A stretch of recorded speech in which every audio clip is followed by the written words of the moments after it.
अरे नहीं, हम लोग फौज हैं, हम लोग बैठो, हम लोग फौज हैं, बैठो। मेरे बच्चे को कुछ मत अरे हम लोग फौजी हैं, कुछ नहीं करेंगे, आपकी सेफ्टी के लिए आए आओ।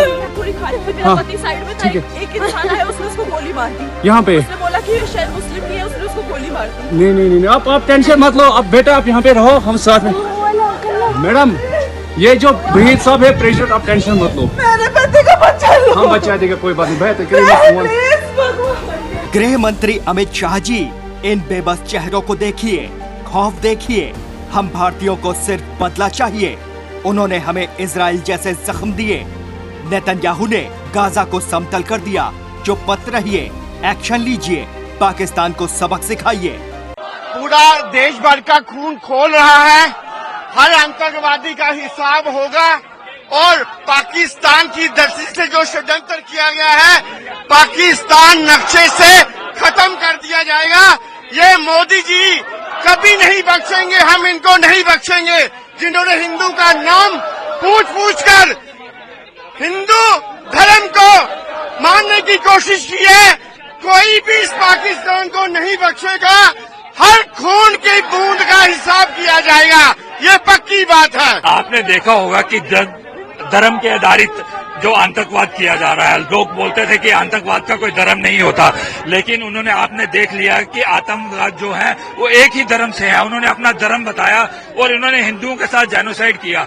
मैंने पहले भी कहा था, एक दो आतंकवादियों को न्यूट्रलाइज करने से कुछ नहीं होगा, इनका सोर्स खत्म करना पड़ेगा, इनकी जड़ें खत्म करनी पड़ेगी। हम नरेंद्र भाई मोदी और अमित शाह जी से प्रार्थना करते हैं कि जो इन्होंने जो हत्याराना हरकत की है, जो हमारे हिंदू भाइयों को मारा है, इनको घर में जाके इनको निस्तो निपूत करके इनका सोर्स भी खत्म करना चाहिए। जो इनके पनाहगार हैं उनको भी खत्म करना चाहिए। सवाल आज देश की सरकार से, सवाल आज प्रधानमंत्री नरेंद्र मोदी और देश के गृह मंत्री अमित शाह से भी है। सवाल आज देश के रक्षा मंत्री राजनाथ सिंह से भी है।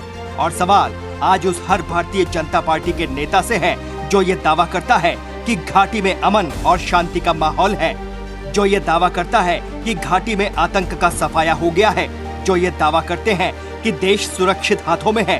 तो फिर ये टारगेटेड हमले कैसे हो रहे हैं? कैसे आतंकी हिंदुओं का नरसंहार कर रहे हैं? कैसे आतंकी खुलेआम मौत का तांडव कर रहे हैं? कैसे हिंदुओं के लहू को घाटी की मिट्टी में मिलाया जा रहा है? मोदी सरकार बार बार कहती है कि धारा 370 के बाद घाटी में आतंक का नामो निशान मिटा दिया गया है, लेकिन सच्चाई आपके सामने है। पिछली बार जब डोनाल्ड ट्रंप आए तो फिर दिल्ली जली, और इस बार जब उपराष्ट्रपति आए तो फिर कश्मीर में लाशों का अंबार है, खून बह रहा है। सवाल ये कि आप क्या कर रहे हैं? सवाल ये कि देश के प्रधानमंत्री क्या कर रहे हैं? सवाल ये कि आखिर देश के गृह मंत्री अमित शाह क्या कर रहे हैं? सवाल ये कि आखिर क्या कर रही है सेना? सवाल ये कि आखिर क्या रणनीति तैयार की जा रही है? सवाल ये कि 24 घंटे बीत जाने के बाद भी घाटी में अभी तक कोई एक्शन क्यों नहीं लिया गया? सवाल ये कि अभी तक दहशतगर्दों का अंत क्यों नहीं हुआ? सवाल ये कि घाटी में आतंकी कैसे आए? सवाल ये कि पहलगाम में आतंकियों ने कैसे गोलियां बरसाई? सवाल ये कि हमले के समय कोई भी सैनिक क्यों नहीं था? सवाल ये कि देश में हाई अलर्ट होने के बाद भी घाटी में सेना अलर्ट क्यों नहीं थी?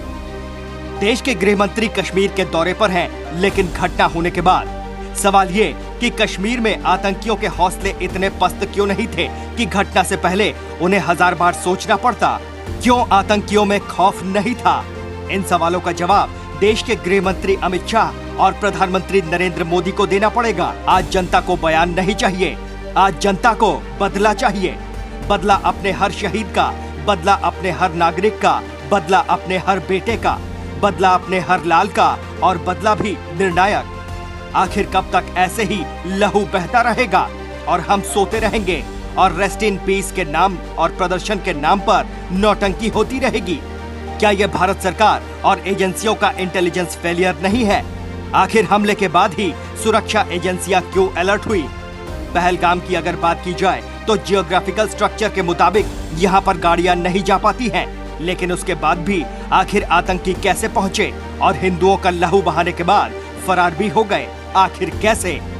कुमार विश्वास कहते हैं, देश बनाए या फिर अपने बेटों की लाशें ढोएं। इसी कश्मकश में हर जीती बाजी हारी जाती है। एक बात ये दिल्ली वाले आखिर कब समझेंगे? कुत्ता पागल हो जाए तो फिर गोली मारी जाती है। और ये पंक्तियां पाकिस्तान पर बिल्कुल सटीक साबित होती हैं, क्योंकि अब पाकिस्तान का नामो निशान मिटाना बहुत ही जरूरी है।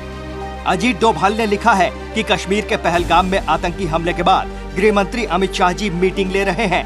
बदला ऐसा होगा कि आतंकियों की 7 पुश्तें याद रखेंगी। लेकिन डोभाल साहब, अब बदला सिर्फ इस हमले का नहीं, अब बदला हर हमले का हिंदुस्तान को चाहिए। Team news watch India.